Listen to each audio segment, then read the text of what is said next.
Hello, this is Natalie Forsythe, here to lead you along another step on the path to food freedom. So if you are sick and tired of the food crazies, you have come to the right place.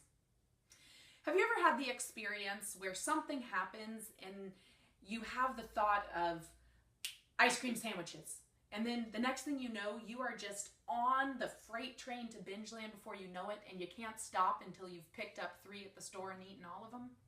Well, if you can relate to that, then today's episode of TinyActionTV is gonna be great for you.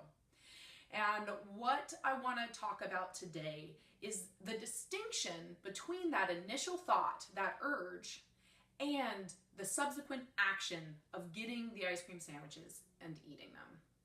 Right now, it probably feels like this. They feel like they are the same thing. The urge equals the action.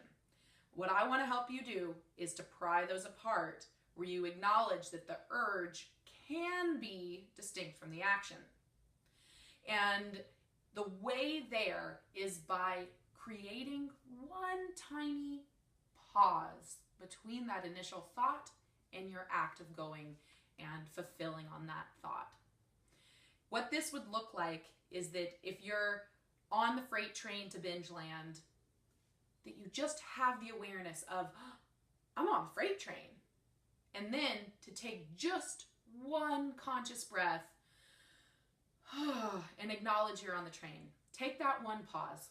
What that one pause can eventually do is it can lead you to a place where you have the awareness you're on the train, you want to stop, you take a breath, maybe you sit down in the middle of the kitchen floor on the way to the fridge, and you surf that urge. You sit with it while it's happening and notice it without acting on it.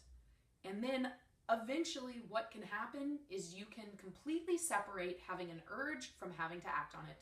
Your urge and your action are not the same thing.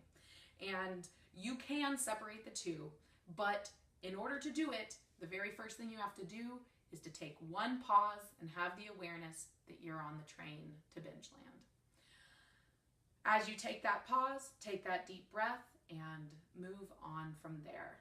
If you end up binging, that's okay. This is a long journey and it doesn't happen overnight.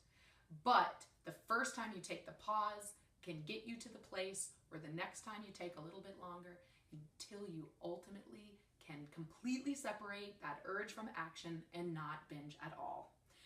It is powerful stuff. So I hope that each of you get to have that kind of experience where you get through an urge without a binge. And to help you keep it close to home, I support you to go and download today's coloring book page. It says Power of the Pause, and it really is a beautiful one. Also, if you want to get some more teachings, I am teaching my class How to Find Freedom from Out of Control Eating throughout the month of March. And if you want to find out more about that, you can go to natalieforsythe.com/class. I'll put the link for downloading the coloring book page in the show notes here. Okay, I hope you have a great day. This is Natalie Forsythe teaching you another tiny action to help you live the life that you have actually been so hungry for all along. May you find your own power of the pause.